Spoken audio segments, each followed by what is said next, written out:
Unit 7, Period 7, we're going to discuss the period of time from 1900 until the end of World War II, 1945. To begin with, we're going to talk about America's relationship with the rest of the world at the beginning of the 20th century. And that begins with a debate that the United States has going on within its country. And this is a debate over expansionism.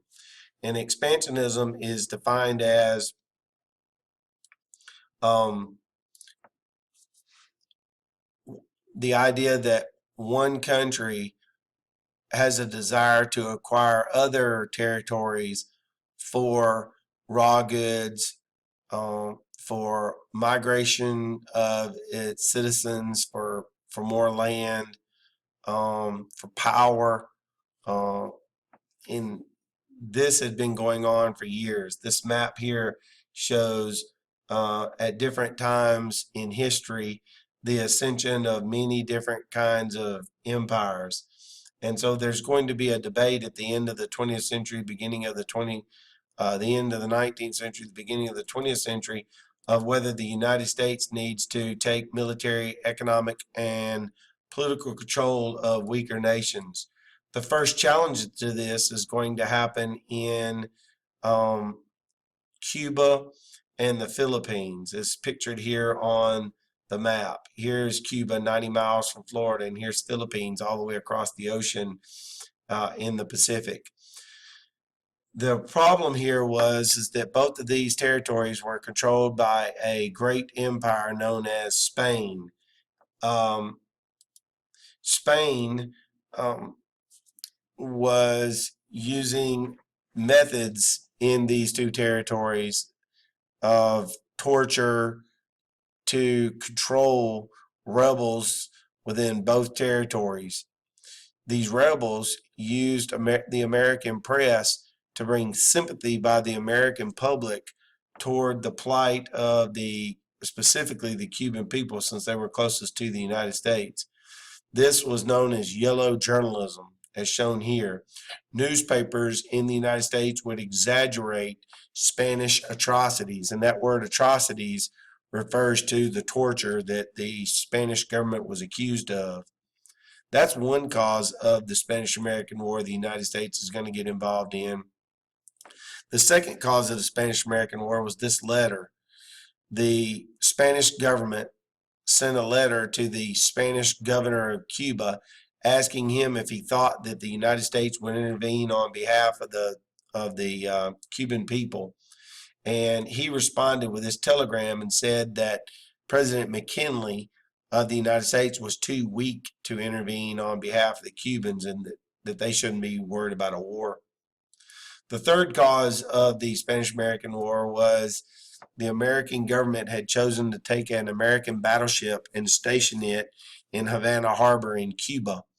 One night, a mysterious explosion sank the battleship. The American public blew up and blamed the Spanish government on the death of the American sailors on board.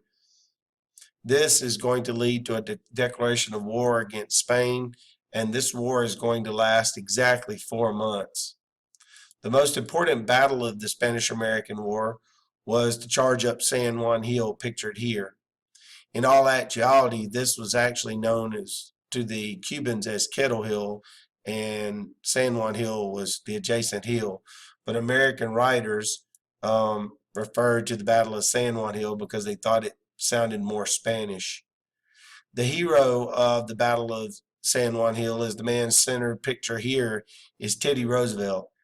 Teddy Roosevelt, cousin of future President Franklin Delano Roosevelt,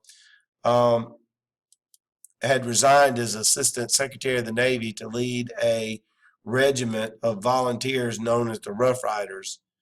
And the Rough Riders dismounted from their horses and ran up San Juan Hill and dislodged regular Spanish troops off the top of the hill, winning the battle. This was the turning point battle in the Spanish-American War, and the Rough Riders made a tremendous name for themselves as the heroes of this battle. And as you know, Teddy's going to go on to become president of the United States. What did the United States gain from the Spanish-American War? Well, the Spanish-American War was fought in a few territories. It was fought in Cuba, it was fought in the Philippines, and it was fought in um,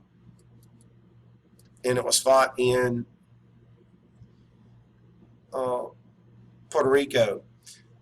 These are the territories that the United States was able to acquire at the end of the 19th century, and leads to the best example of why the United States would be considered an expansionist country. Here you see the Virgin Islands, Puerto Rico, uh, Hawaii, Midway, Guam, Samoa, uh, and of course Alaska was purchased in 1867. Uh, these are the territories that were acquired at the latter half of the 19th century or the first half of the 20th century, and makes for a good argument that the United States was truly an expansionist country.